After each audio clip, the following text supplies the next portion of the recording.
Hello and welcome to the commerce at home. चलिए अब हम लोग देखते हैं नेक्स्ट लेटर।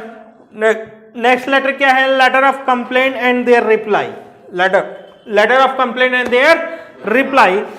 कैसे एक आदमी, एक व्यापारी एक कंप्लेंट लेटर लिखता है। मतलब क्या है? मान लो एक एग्जांपल देके समझाते हैं। मान लो एक आदमी है P, एक आदमी Q, ठीक है। अब Q ने माल भेजा था P को, ठीक। मान लो ट्रक से भेजा था। किससे भेजा था? ट्रक से। तो ये ट्रांसपोर्टेशन एजेंसी हो गई, है ना। ट्रक जो है वो क्या हो गई? ट्रांसपोर्टेशन एजेंसी हो गई। अब P ने माल मंगवाया और ट्रक जैसे ही अपने कहाँ पे ट्रांसपोर्ट जो ऑफिस थी, ट्रांसपोर्ट पे पहुंचा तो P पहुंचा हुआ था वहां पे। उसने देखा माल निकला जब, तो उसकी चेकिंग करने लगा। बिल्टी थी इसके पास।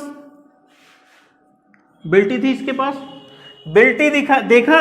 अब बिल्टी के हिसाब से सारी बातें चेक करने लगा कि जो माल मंगवाए थे आया है कि नहीं। तो अगर वो माल नहीं आया जो उसने मंगाया था, तो वो कंप्लेंट भेजेगा कि नहीं भेजेगा? तो इसी शिकायत को दर्ज कराने के लिए जो लेटर भेजा जाता है उसको क्या बोलते हैं? Complaint letter. कोई दिक्कत? अब दूसरी बात देखते हैं। दूसरी बात क्या है? मान लो माल टूट फूट गया हो। भैया माल वही आया था, टूट फूट गया, डैमेज हो गया, तो पता चलना पड़ेगा कि भैया गलती किसकी थी। इसने भेजा था कि नहीं? रिस्क किसका था? मेरा। मैंने कहा था भेज दो, जो होगा हम देख लेंगे। तो बताइए रिस्क किसका? P का। किसका? P का। अब Q ने कहा हम पहुंचवा देंगे, आप चिंता मत करो, तो रिस्क किसका? तो भैया Q से शिकायत तभी तो करोगे जब Q की गलती होगी। मैंने अगर कहा कि तुम भेज दो बस हम देख लेंगे, तो बताइए टूट फूट जाएगा तो उसमें उसकी कुछ गलती है क्या? हम उससे कंप्लेन करने जाएंगे? नहीं जाएंगे। तो कई चीजें हो सकती हैं कंप्लेंट की। भैया हमने कहा तुमसे 4 फुट की चेयर बनवाना, तुम 3-3 फुट की बनवा के भेजे हो, क्वालिटी वही है, तो बताइए हम एक्सेप्ट कर लेंगे क्या उसको? तो जब माल आता है तो बायर जो खरीदा है सामान, उसको चेक करना पड़ता है। उसको क्या करना पड़ता है? चेक करना पड़ता है कि वही माल है, वही क्वालिटी है, सब कुछ चेक करने के बाद वो एक्सेप्ट करता है। तब वो कहता है कि एक लेटर भेज के हाँ हमको माल मिल गया। लेकिन कोई अगर दिक्कत है, उसको कोई बात की कंप्लेन है, तो वो एक लेटर लिख के अपने सेलर को बताता है, उसी को बोलते हैं कंप्लेन लेटर। ठीक है, देखिए क्या लिखा है। A letter sent either to the seller or transport company। अगर गलती ट्रांसपोर्ट कंपनी वाले की है तो किसको लिखा जाएगा? ठीक, सेलर की गलती तो सेलर को, ट्रांसपोर्ट कंपनी वाले की गलती तो ट्रांसपोर्ट कंपनी वाले को, अपनी गलती हो तो किसी को लिखेगा letter? The letter sent either to the seller क्यू को, या फिर ट्रांसपोर्ट कंपनी या ट्रक वाले को, ठीक है, फॉर क्लेमिंग द कंपेंसेशन, हर्जाना मांगने के लिए। किस बात के लिए? हर्जाना, कंपेंसेशन मांगने के लिए। अब डैमेज है, जो भी इसका नुकसान हुआ है उस चीज का कंपेंसेशन मांगने के लिए इज कॉल्ड कंप्लेंट लेटर। अगर कोई पत्र लिखा जाता है तो उस पत्र को क्या बोला जाता है? Complaint letter. कोई दिक्कत? ऐसा पत्र जिसमें हम शिकायत दर्ज कराकर अपना हर्जाना मांग रहे हो, उसको क्या कहा जाता है? Complaint letter. कोई दिक्कत? अच्छा, जब उसको कंप्लेंट मिलेगी तो उसको इमीडिएट एक्शन लेना होता। मान लो हम कंप्लेंट कर दिए, 3 दिन तक रिप्लाई नहीं आ रहा, तो बताइए दोबारा मुझसे काम करेंगे क्या? दोबारा मुझसे काम नहीं करेंगे। क्यों करेंगे भैया उसके साथ काम?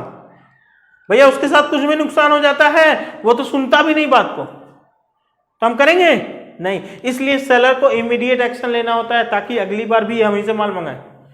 मान लो गलती हो गई तो मेरी गलती थी, मैं सेलर हूं, मेरी गलती थी, तो मुझे एक्सेप्ट भी करना चाहिए, तुरंत माफी भी मांगनी चाहिए। देखिए मैं मुझसे गलती हो गई, मैं अगली बार से आपकी चीजों को ध्यान में रखूंगा। बात समझ में आ रही है? तो ये होती है अपोलॉजी। क्या होती है? अपोलॉजी। अपोलॉजी जो होती है वो एक लेटर लिखता है। A letter is written for giving the attention for giving the attention. भैया तुरंत ध्यान दीजिए उस बात पे, अगर कोई कंप्लेन आ रही हो तो। और immediate action on complaint received by the buyer, जो माल खरीदा था उससे अगर कोई भी कंप्लेन आ रही है तो उसको तुरंत इमीडिएट एक्शन लेना चाहिए, एक पत्र लिखकर कि भैया देखो हम आपकी चीज सुन लिए हैं, आप बिल्कुल फिक्र मत करिए, जिसकी भी गलती होगी उससे हर्जाना आपको मिलेगा, कोई दिक्कत की बात नहीं। ठीक है, तो बायर भी सोचेगा हाँ यार तुरंत कोई काम तो किया उसने, बाद में मिलेगा, कुछ दिन बाद मिलेगा, कोई दिक्कत नहीं है, जिसकी भी गलती होगी वो पैसा भरेगा, कोई दिक्कत नहीं। अब इसके बारे में थोड़ी बहुत डिटेल दी हुई है चैप्टर में, आप पढ़ लीजिएगा। और कुछ भी ना समझ में आता हो तो व्हाट्सएप करिए या फिर कमेंट बॉक्स में लिखिए। वीडियो पसंद आए तो लाइक करिए, दूसरों को शेयर जरूर करिए। Good luck. चलिए एक बात आपको बतानी थी, वो बात जान लीजिए। कौन सी है? जैसे देखिए, अगर आप लेटर के फॉर्मेट के बारे में परेशान हैं, लेटर के फॉर्मेट के बारे में, तो आप ये एक वीडियो मिलेगी आपको, वीडियो में सिर्फ लेटर्स के फॉर्मेट ही पढ़ाए गए होंगे, लेटर के फॉर्मेट ही पढ़ाए गए होंगे। ये फॉर्मेट वाली वीडियो पहले पढ़ लीजिएगा, ये फॉर्मेट वाली वीडियो पहले पढ़ लीजिएगा, तब इन सारे लेटर्स की वीडियो पढ़िएगा। ठीक है, बहुत जरूरी है ये पढ़ना। इसलिए जरूरी है कि बिना इसको जाने आप लेटर जान भी जाएंगे तो आप लिखेंगे कैसे? कोई भी लेटर पूछ सकता है आपसे, और एक लेटर फॉर्मेट ऐसा बताया जाएगा जिसमें सारे लेटर आ जाते हो, उसी फॉर्मेट में सारे लेटर लिखना पड़े आपको, सिर्फ सब्जेक्ट वगैरह चेंज हो जाएंगे, सिर्फ सब्जेक्ट वगैरह बदल जाएंगे। ठीक है, तो लेटर बदलेगा नहीं, लेटर का नाम बदल जाएगा, उसका सब्जेक्ट बदल जाएगा, लेकिन फॉर्मेट बदलेगा नहीं। ठीक है, तो हमेशा इस बात को याद रखिएगा, फॉर्मेट के लिए परेशान मत रहिएगा। लोग कहते हैं सर कंफ्यूज हो, कल एक बच्ची फोन करी कि सर हम लेटर में कंफ्यूज हो जा रहे हैं, कैसे फॉर्मेट इसका, कैसे फॉर्मेट, फॉर्मेट तो वही है, फॉर्मेट बदल नहीं रहा, सिर्फ उसका सब्जेक्ट बदल जा रहा। ठीक है, तो फॉर्मेट नहीं बदल रहा, आप बिल्कुल परेशान मत होइए, पहले उस वीडियो को देख लीजिएगा, फिर आप आगे की वीडियो देखिए। और अगर आपको मेरी वीडियोस पसंद आती है तो इसको शेयर जरूर करिए दूसरों तक, ताकि वो भी पढ़ाई कर सके आपकी तरह। Good luck.